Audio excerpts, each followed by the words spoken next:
ಮಾತಿನ ಮಲ್ಲ ಸಹಕಾರದ ಹರಿಕಾರನಿಗೆ ದೊಡ್ಡ ಅವಮಾನ. ರಾಹುಲ್ ಗಾಂಧಿ ವಿರುದ್ಧ ಹೇಳಿಕೆ ನೀಡಿದ್ದ ರಾಜಣ್ಣ ತಲೆದಂಡ. ರಾಜೀನಾಮೆ ಹಿಂದೆ ಹಲವು ಅನುಮಾನ. ಈಗ ಏನ್ ಮಾಡ್ತಾರೆ ರಾಜಣ್ಣ? ರಾಜ್ಯದಲ್ಲಿ ಸೆಪ್ಟೆಂಬರ್ ಕ್ರಾಂತಿ ಆಗಲಿದೆ. ರಾಜ್ಯ ಸಚಿವ ಸಂಪುಟದಲ್ಲಿ ಮಹತ್ವದ ಬದಲಾವಣೆ ಆಗಲಿದೆ. ಹೀಗೆ ಕೆಲವು ತಿಂಗಳುಗಳ ಹಿಂದೆ ಅಬ್ಬರಿಸಿ ಬೊಬ್ಬರಿಸಿದ್ದ ಸಹಕಾರ ಸಚಿವ ಕೆಎನ್ ರಾಜಣ್ಣರವರನ್ನ ಸಚಿವ ಸಂಪುಟದಿಂದ ಬಿಡುಗಡೆಗೊಳಿಸಲಾಗಿದೆ. ತಮ್ಮ ಮಾತಿನ ಮೂಲಕವೇ ರಾಜ್ಯ ಕಾಂಗ್ರೆಸ್ನಲ್ಲಿ ಹಲವಾರು ನಾಯಕರುಗಳ ವಿರುದ್ಧ ಬಿರುಗಾಳಿ ಎಬ್ಬಿಸಿದ್ದ ಕೆಎನ್ ರಾಜಣ್ಣರವರು ಹೈಕಮಾಂಡ್ಗೂ ಕೂಡ ದೊಡ್ಡ ತಲೆನೋವಾಗಿದ್ರು. ಸೆಪ್ಟೆಂಬರ್ ಕ್ರಾಂತಿ ಅಂತ ಹೇಳುತ್ತಲೇ ತಾವೇ ಕ್ರಾಂತಿಗೆ ಒಳಗಾಗಿದ್ದಾರೆ. ಸಕಾರಣ ಕೊಟ್ಟು ರಾಜೀನಾಮೆ ಪಡೆಯಬಹುದಾಗಿತ್ತು. ಆದ್ರೆ ರಾಜೀನಾಮೆ ಪಡೆಯದೆ ಸಚಿವ ಸಂಪುಟದಿಂದ ವಜಾ ಮಾಡಿರೋದು ಈಗ ಕೆಎನ್ ರಾಜಣ್ಣ ಬೆಂಬಲಿಗರು ಮತ್ತು ತುಮಕೂರಿನ ಸಮಸ್ತ ನಾಗರಿಕರಿಗೆ ರೊಚ್ಚಿಗೇಳಿಸುವಂತೆ ಮಾಡಿದೆ. ಕೆಲ ದಿನಗಳ ಹಿಂದೆ ಪಕ್ಷದ ಹೈಕಮಾಂಡ್ ಹಾಗೂ ರಾಜಕೀಯ ವಿಷಯಗಳಿಂದ ದೂರ ಇಳಿದಿದ್ದ ಕೆಎನ್ ರಾಜಣ್ಣ ಅವರು ಇತ್ತೀಚೆಗೆ ಪಕ್ಷ ಹಾಗೂ ರಾಹುಲ್ ಗಾಂಧಿ ವಿರುದ್ಧ ಮಾತನಾಡೋದಕ್ಕೆ ಶುರು ಮಾಡಿದ್ರು.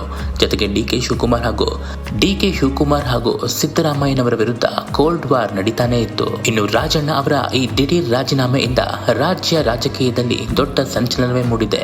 ಕಾಂಗ್ರೆಸ್ ಹಿರಿಯ ನಾಯಕ ಗೃಹ ಸಚಿವರ ಆಪ್ತರ ವಿರುದ್ಧವೇ ಹೈಕಮಾಂಡ್ ಈ ರೀತಿಯ ದೊಡ್ಡ ಕ್ರಮವನ್ನ ಕೈಗೊಂಡಿರೋದು ಕೆಲ ಕಾಂಗ್ರೆಸ್ ನಾಯಕರಿಗೆ ಆತಂಕ ಮೂಡಿಸಿದೆ. ಸಚಿವ ಸಂಪುಟದಿಂದ ವಜಾಗೊಂಡ ನಂತರ ಕೆಎನ್ ರಾಜಣ್ಣರವರು ಸ್ವಲ್ಪ ಮೆತ್ತಗಾಗಿದ್ದಾರೆ. ನಾನು ಈ ದಿನ ನಿಮ್ಮ ಮುಂದೆ ಮಾಜಿ ಸಚಿವನಾಗಿ ಮಾತನಾಡೋಕೆ ಬಂದಿದ್ದೀನಿ. ಮಾಜಿ ಸಚಿವ ಅಂತ ಕರೆಸ್ಕೊಳ್ಳೋದಕ್ಕೆ ಸಂತೋಷ ಆಗ್ತಿದೆ ಅಂತ ಎಷ್ಟೇ ದುಃಖದಲ್ಲಿದ್ರೂ ಕೂಡ ಕೆಎನ್ ರಾಜಣ್ಣರವರು ಮಾಧ್ಯಮದ ಮುಂದೆ ಪ್ರತಿಕ್ರಿಯೆ ನೀಡಿದ್ದಾರೆ. ನನಗೆ ಸಿಎಂ ಸಿದ್ದರಾಮಯ್ಯನವರು ಅವಕಾಶ ಕೊಟ್ಟಿದ್ರು.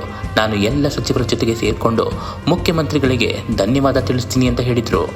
ತಮ್ಮ ಈ ಹಿಂದಿನ ವರಸೆಯಂತೆ ಮತ್ತೊಂದು ಮಾತಿನ ಸಿಡಿಗುಂಡನ್ನ ಸುಡಿಸಿರುವ ಕೆಎನ್ ರಾಜಣ್ಣರವರು ಗವರ್ನರ್ ಆಫೀಸ್ನಿಂದ ಬಂದಿರುವ ಡ್ರಾಫ್ಟ್ ಬಗ್ಗೆ ಮಾಹಿತಿಯನ್ನ ನೀಡಿದ್ರು.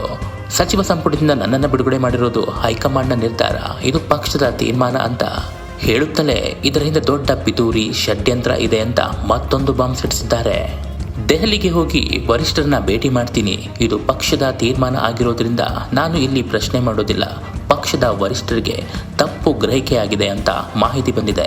ಹಿರಿಯ ಸಚಿವರು ಶಾಸಕರ ಜೊತೆ ದೆಹಲಿಗೆ ಹೋಗಿ ಪಕ್ಷದ ವರಿಷ್ಠರನ್ನ ಭೇಟಿಯಾಗಿ ಆ ತಪ್ಪು ಗ್ರಹಿಕೆಯನ್ನ ಸರಿ ಮಾಡ್ತೀನಿ ಅಂತ ಹೇಳಿದ್ದಾರೆ. ಈ ಹಿಂದೆ ಯಾರಿಗೂ ಡೋಂಟ್ ಕೇರ್ ಅಂತಿದ್ದ ಕೆಎನ್ ರಾಜಣ್ಣರವರು ವರಿಷ್ಠರ ಮಾರ್ಗದರ್ಶನದಂತೆ ಇನ್ಮುಂದೆ ನಡೀತೀನಿ ಅಂತ ಹೇಳಿದ್ದಾರೆ. ಲೋಕಸಭಾ ಚುನಾವಣೆಯಲ್ಲಿ ಮತಗಳ್ಳತನ ಆರೋಪದ ಬಗ್ಗೆ ರಾಹುಲ್ ಗಾಂಧಿ ನೀಡಿದ್ದ ಹೇಳಿಕೆಯನ್ನ ಟೀಕೆ ಮಾಡಿದ್ದೇ ರಾಜಣ್ಣರವರ ಈ ಸಂಕಷ್ಟಕ್ಕೆ ಕಾರಣವಾಗಿದೆ. ಕೆಎನ್ ರಾಜಣ್ಣರವರನ್ನ ರಾಜೀನಾಮೆ ಪಡೆಯಬಹುದಾಯಿತು. ಆದರೆ ರಾಜೀನಾಮೆ ಪಡೆಯದೆ ಸಂಪುಟದಿಂದ ವಜಾ ಮಾಡಿದ್ದು ಈಗ ಎಲ್ಲರ ಕೆಂಗಣ್ಣಿಗೆ ಗುರಿಯಾಗಿದೆ. ಕೆಎನ್ ರಾಜಣ್ಣರವರನ್ನ ಸಂಪುಟ ಸಚಿವ ಸ್ಥಾನದಿಂದ ವಜಾ ಮಾಡಿದ್ದಕ್ಕೆ ರಾಹುಲ್ ಗಾಂಧಿ ವಿರುದ್ಧ ತದ್ವಿರುದ್ಧ ಹೇಳಿಕೆ ನೀಡಿದ್ದೇ ಮೊದಲ ಕಾರಣವಾಗಿದೆ. ಇನ್ನು ಕಾರಣ ನಂಬರ್ 2 ಯಾವುದು ಅಂತ ನೋಡೋದಾದ್ರೆ, ಶಾಸಕರ ಜೊತೆ ಈ ಹಿಂದೆ ಸುರ್ಜೇವಾಲಾರವರು ಸಭೆಯನ್ನು ನಡೆಸಿದ್ರು. ರಾಜ್ಯ ಕಾಂಗ್ರೆಸ್ ಉಸ್ತುವಾರಿ ಸುರ್ಜೇವಾಲಾರವರು ನಡೆಸಿದಂತಹ ಈ ಸಭೆಗೆ ನೇರವಾಗಿಯೇ ರಾಜಣ್ಣರವರು ಆಕ್ಷೇಪವನ್ನ ಎತ್ತಿದ್ರು. ಈ ರೀತಿ ಸಭೆ ಮಾಡೋದು ಉಸ್ತುವಾರಿ ಕೆಲಸ ಅಲ್ಲ ಅಂತ ಕಡ್ಡಿ ಮುರಿದಂಗೆ ಹೇಳಿದ್ರು. ಸುರ್ಜೇವಾಲಾ ನಡೆಸಿದಂತಹ ಆ 1-to-1 ಸಭೆಗೂ ಕೂಡ ರಾಜಣ್ಣ ಹೋಗೇ ಇರಲಿಲ್ಲ. ಗೈರಾಗಿದ್ದಂತಹ ರಾಜಣ್ಣರವರು ಪಕ್ಷದ ವಿರುದ್ಧ ಸಿಡಿದೆದ್ದಿದ್ರು. ಇನ್ನು ಕೆಪಿಸಿಸಿ ಅಧ್ಯಕ್ಷರ ಬದಲಾವಣೆಗೆ ಪದೇ ಪದೇ ಆಗ್ರಹ ಮಾಡ್ತಿದ್ದಂತಹ ರಾಜಣ್ಣರವರು ಡಿಸಿಎಂ ಹುದ್ದೆಗೆ ಸಾಂವಿಧಾನಿಕ ಸ್ಥಾನಮಾನ ಇಲ್ಲ ಅಂತ ಹೇಳಿದ್ರು. 4 ಹೆಚ್ಚುವರಿ ಡಿಸಿಎಂ ಹುದ್ದೆಗಳನ್ನ ಸೃಷ್ಟಿ ಮಾಡಿ ಅಂತ ಸಜೆಷನ್ ಕೊಟ್ಟಿದ್ರು ಕೆಎನ್ ರಾಜಣ್ಣರವರು. ಹಾಸನ ಜಿಲ್ಲಾ ಉಸ್ತುವಾರಿ ಬೇಡ ಅಂತ ಪಟ್ಟು ಕೂಡ ಹಿಡಿದಿದ್ರು. ಈ ಹಿಂದೆ ರಾಜಣ್ಣ ವಿರುದ್ಧ 6ಕ್ಕೂ ಹೆಚ್ಚು ಬಾರಿ ಕೈ ಕಾರ್ಯಕರ್ತರು ದೂರನ್ನ ನೀಡಿದ್ರು ಅನ್ನಲಾಗಿದೆ. ರಾಜಣ್ಣರವರ ಈ ಹಿಂದಿನ ಪ್ರತಿ ಹೇಳಿಕೆಯ ಬಗ್ಗೆ ಹೈಕಮಾಂಡ್ಗೆ ದೂರು ಹೋಗಿದೆ ಅಂತ ಹೇಳಲಾಗ್ತಿದೆ. ತುಮಕೂರು ಕ್ಷೇತ್ರದ ಪ್ರಬಲ ನಾಯಕ ಗೃಹ ಸಚಿವ ಜಿ ಪರಮೇಶ್ವರ್ ಬಿಟ್ರೆ ಸೆಕೆಂಡ್ ಮೋಸ್ಟ್ ಟಾಪ್ ಲೀಡರ್ ಆಗಿರುವ ಕೆಎನ್ ರಾಜಣ್ಣರವರನ್ನ ಈ ರೀತಿ ನಡೆಸಿಕೊಂಡಿರೋದು ಪಕ್ಷದಲ್ಲಿ ಭಾರಿ ಚರ್ಚೆಗೆ ಗ್ರಾಸವಾಗಿದೆ.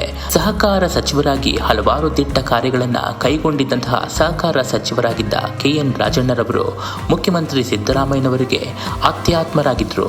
ಇಷ್ಟಾಗಿದ್ರು ಕೂಡ ಸಿಎಂ ಸಿದ್ದರಾಮಯ್ಯನವರು ಯಾವ ವಿರೋಧವೂ ಮಾಡದೆ ಹೈಕಮಾಂಡ್ ಮುಂದೆ ಒಂದು ಮಾತು ಕೂಡ ಹೇಳದೆ ಸಚಿವ ರಾಜಣ್ಣರವರನ್ನ ಈ ರೀತಿ ದೊಡ್ಡ ಅವಮಾನ ಮಾಡಿ ರಾಜೀನಾಮೆ ಪಡೆದಿದ್ದು ಎಷ್ಟರ ಮಟ್ಟಿಗೆ ಸರಿ ಅಂತ ಕೆಎನ್ ರಾಜಣ್ಣ ಅಭಿಮಾನಿಗಳು ಸಿಡಿದೆದ್ದಿದ್ದಾರೆ. ಸದ್ಯ ನಾನೊಬ್ಬ ಮಾಜಿ ಸಚಿವ ಅಂತ ಮಾಧ್ಯಮದ ಮುಂದೆ ಹೇಳಿಕೆ ಕೊಟ್ಟ ಕೆಎನ್ ರಾಜಣ್ಣರವರು ತಮ್ಮ ರಾಜಕೀಯ ಜೀವನದಲ್ಲಿ ಇದೊಂದು ದೊಡ್ಡ ಮರೆಯಲಾರದ ನೋವಾಗಿದೆ. ಇಷ್ಟೆಲ್ಲ ಆದರೂ ಯಾವೊಬ್ಬ ನಾಯಕರು ಕೂಡ ನನ್ನ ಬೆಂಬಲಕ್ಕೆ ಬರಲಿಲ್ವಲ್ಲ ಅನ್ನೋದು ರಾಜಣ್ಣರವರ ಮನಸ್ಸಿನ ನೋವು. ಹೈಕಮಾಂಡ್ನ ಈ ನಿರ್ಧಾರದ ಬಗ್ಗೆ ಮುಖ್ಯಮಂತ್ರಿ ಸಿದ್ದರಾಮಯ್ಯನವರು ಹಾಗೂ ಗೃಹ ಸಚಿವ ಡಾಕ್ಟರ್ ಜಿ ಪರಮೇಶ್ವರ್ ರವರು ವಿರೋಧ ವ್ಯಕ್ತಪಡಿಸಲೇ ಇಲ್ವಾ? ಸದ್ಯ ಸಚಿವ ಸ್ಥಾನದಿಂದ ವಜಾಗೊಂಡಿರುವ ಕೆಎನ್ ರಾಜಣ್ಣರವರು ತುಮಕೂರಿನ ಜಿಲ್ಲಾ ಸಹಕಾರ ಕೇಂದ್ರ ಬ್ಯಾಂಕ್ ಚುನಾವಣೆಗೆ ನಾಮಪತ್ರವನ್ನ ಸಲ್ಲಿಸಿದ್ದಾರೆ. ಬ್ಯಾಂಕ್ನ ನಿರ್ದೇಶಕ ಮಂಡಳಿಯ 14 ಸ್ಥಾನಗಳಿಗೆ ಮುಂದಿನ 5 ವರ್ಷಗಳ ಅವಧಿಗೆ ಚುನಾವಣೆ ನಡೆಯಲಿದೆ. ರಾಜಣ್ಣ ಅವರು ಸತತವಾಗಿ 6ನೇ ಬಾರಿ ಡಿಸಿಸಿ ಬ್ಯಾಂಕ್ನ ಅಧ್ಯಕ್ಷರಾಗಿ ದಾಖಲೆಯನ್ನ ಈಗಾಗಲೇ ಬರ್ತಿದ್ದಾರೆ. ಈ ಬಾರಿ ಮತ್ತೆ ನಿರ್ದೇಶಕ ಸ್ಥಾನಕ್ಕೆ ಸ್ಪರ್ಧೆಗಿಳಿದಿದ್ದಾರೆ. ಇನ್ನು ರಾಜಕೀಯದಲ್ಲಿ ಕೆಎನ್ ರಾಜಣ್ಣರವರ ಮುಂದಿನ ಭವಿಷ್ಯ ಏನಾಗಲಿದೆ ಅಂತ ಕಾದು ನೋಡಬೇಕಾಗಿದೆ.